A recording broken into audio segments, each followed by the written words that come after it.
तो बच्चों आज हम बात करेंगे असेसमेंट वर्कशीट नंबर 14 के बारे में।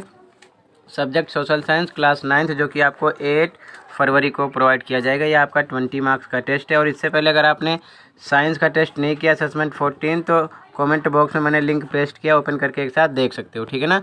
मॉर्निंग तक आपको मैथ का भी प्रोवाइड कर दिया जाएगा, ठीक है। तो सबसे पहले लिखा है नीचे दिए गए स्रोत को पढ़कर इसके नीचे दिए गए प्रश्नों के उत्तर दीजिए। तो आप इस अनुच्छेद को पढ़ लेना, क्योंकि हम इसको पढ़कर टाइम लॉस नहीं करेंगे, हम डायरेक्ट देखेंगे क्वेश्चन और साथ में इनके आंसर। तो आप इसको अच्छे से पढ़ लेना। और ये लोकतांत्रिक वाली बुक से है, ठीक है ना। चैप्टर को अच्छे से पढ़ना, चुनावी राजनीति, उसी चैप्टर से सारे क्वेश्चन हैं। तो पहला क्वेश्चन क्या है बच्चों? पहला क्वेश्चन है चुनावी फोटो पहचान पत्र क्या है, ठीक है। तो आंसर 1 देखो पहले, आंसर नंबर 1। आंसर नंबर 1 में लिखोगे चुनावी फोटो पहचान पत्र एक ऐसा दस्तावेज है जिससे कोई किसी और की जगह वोट ना दे सके, यानी वोट नहीं दे सकता है, ठीक है ना, इस चुनावी फोटो पहचान पत्र की वजह से, ठीक है। आंसर नंबर 1 हो गया, क्लियर है। अब क्वेश्चन नंबर 2 देखो। क्वेश्चन नंबर 2 कह रहा है मुख्य चुनाव आयुक्त की नियुक्ति कौन करता है? चुनाव आयोग कैसे स्वतंत्र और शक्तिशाली है? तो आंसर नंबर 2 देखो, आंसर नंबर 2। आंसर नंबर 2 में लिखोगे मुख्य चुनाव आयुक्त की नियुक्ति भारत के राष्ट्रपति द्वारा की जाती है। चुनाव आयोग पर को दबाव, सॉरी यहाँ पर कोई लिख लो, क्या लिख लो? कोई, यहाँ लिखो कोई दबाव नहीं बना सकता, वह निष्पक्ष है, इसीलिए चुनाव आयोग स्वतंत्र और शक्तिशाली है, क्लियर है। यहाँ पर को की जगह कोई कर लेना, बाकी पूरा राइट है। आंसर नंबर 2 हो गया, ठीक है। अब देखो क्वेश्चन नंबर 3। क्वेश्चन नंबर 3 देखो। क्वेश्चन नंबर 3 है बच्चों, आदर्श आचार संहिता से आप क्या समझते हैं? तो आंसर नंबर 3 देखो। तो आंसर नंबर 3 में बच्चों आपको लिखना है भारतीय निर्वाचन आयोग की आदर्श आचार संहिता चुनावी राजनीतिक दलों एवं प्रत्याशियों के लिए बनाई गई एक नियमावली है जिसका पालन चुनाव के समय आवश्यक है, ठीक है ना। आंसर नंबर कौन सा हो गया? 3, ठीक है। अब क्वेश्चन नंबर 4 देखो। क्वेश्चन नंबर 4 है बच्चों, कह रहा है कि उपरोक्त परिच्छेद में उल्लेखित चुनाव आयुक्त का नाम क्या है? वर्तमान चुनाव आयुक्त का नाम बताइए, यानी 2 क्वेश्चन किए गए। आंसर नंबर 4 देखो, आंसर नंबर 4। आंसर नंबर 4 में लिखना बच्चों उपरोक्त परिच्छेद में उल्लेखित चुनाव आयुक्त का नाम श्री TN शेषन है। और वर्तमान चुनाव आयुक्त यहाँ पर लगा लेना श्री सुशील चंद्र हैं, ठीक है। आंसर नंबर कौन सा हो गया? 4। अब देखो क्वेश्चन नंबर 5। क्वेश्चन नंबर 5 कह रहा है चुनाव लड़ने के इच्छुक उम्मीदवारों से क्या विवरण आवश्यक है, यानी क्या क्या चीज़ें जरूरी हैं, ठीक है। तो आंसर नंबर 5 देखो, आंसर नंबर 5। तो बच्चों आंसर नंबर 5 में लिखोगे देश का नागरिक हो, पढ़ा लिखा हो, उसके ऊपर कोई आरोप ना हो, देश का शुभचिंतक हो, यानी अच्छा सोचने वाला हो, पागल दिवालिया ना हो। और यहाँ पर जो मैंने लिखा है 6 पॉइंट पर, इस पर आपको ध्यान देना है। हमने लिखा है अनुकूल आयु का होना चाहिए। मतलब देखो, अगर राज्यसभा की बात करें तो 30 साल उम्र होनी चाहिए आयु। अगर विधानसभा का सदस्य बनना है तो 25 साल होना चाहिए। राष्ट्रपति के लिए चुनाव लड़ना है तो 35 साल होना चाहिए।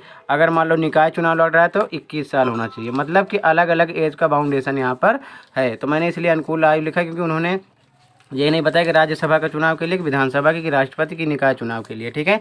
तो आपको ऐसे लिखना है, ठीक है। ये आंसर नंबर कौन सा हो जाएगा? 5। और दूसरी बात, सपोर्ट मटेरियल को और बुक को अच्छे से पढ़ो, सारी चीज़ें इंपॉर्टेंट हैं, सब अच्छे से समझ में आ जाएंगी, ठीक है ना। अब देखो आंसर नंबर 6, सॉरी पहले क्वेश्चन 6 देखो। क्वेश्चन नंबर 6 है बच्चों, कह रहा है कि नियमित रूप से चुनाव क्यों कराना चाहिए? नियमित रूप से चुनाव क्यों कराना चाहिए? तो आंसर 6 देखो, आंसर नंबर 6।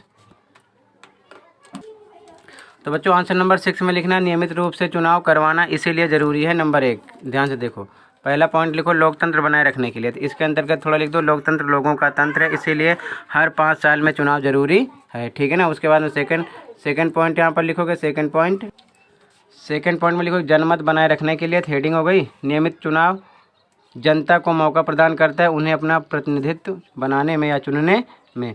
थर्ड पॉइंट जनता को अपना खुद का उम्मीदवार चुनने के लिए, तो जनता को नियमित चुनाव से अपने भविष्य के लिए अपना सही उम्मीदवार के रूप में विकल्प मिल जाता है चुनने का, ठीक है ना। ये चीज़ हो जाएगा। तो ये चीज़ें तीनों हेडिंग के टाइप में मैंने लिख दिया, तो आपका आंसर नंबर 6 हो गया, ठीक है ना। अब देखो क्वेश्चन नंबर 7 क्या है।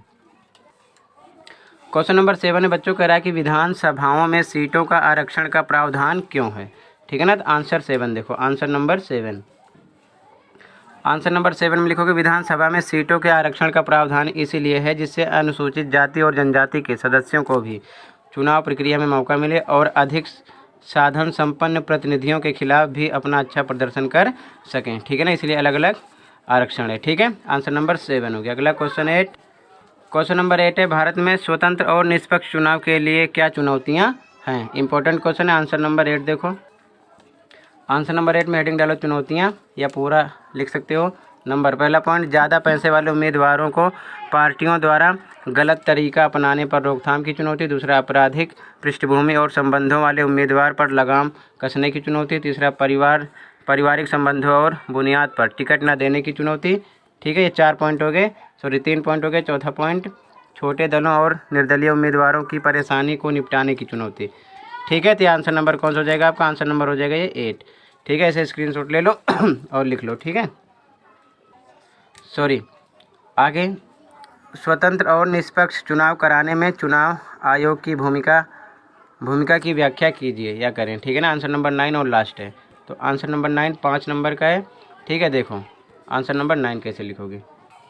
तो आंसर नंबर 9 में हेडिंग डालो चुनाव आयोग की भूमिका। पहला, मतदाताओं के लिए पहचान पत्र उपलब्ध करवाना। दूसरा, चुनाव से पूर्व मतदाता सूचियों को ठीक करना। तीसरा, सरकारी मशीनरी के दुरुपयोग यानी गलत प्रयोग पर नियंत्रण करना। चौथा, चुनाव याचिका को जल्द निपटाना। पाँचवां, चुनाव में धन बल के प्रयोग की जांच करना। तो 5 पॉइंट मैंने लिख दिया, 5 लिख लो, 5 नंबर का, ये आपका 5 नंबर का आंसर 9 हो जाएगा, ठीक है ना।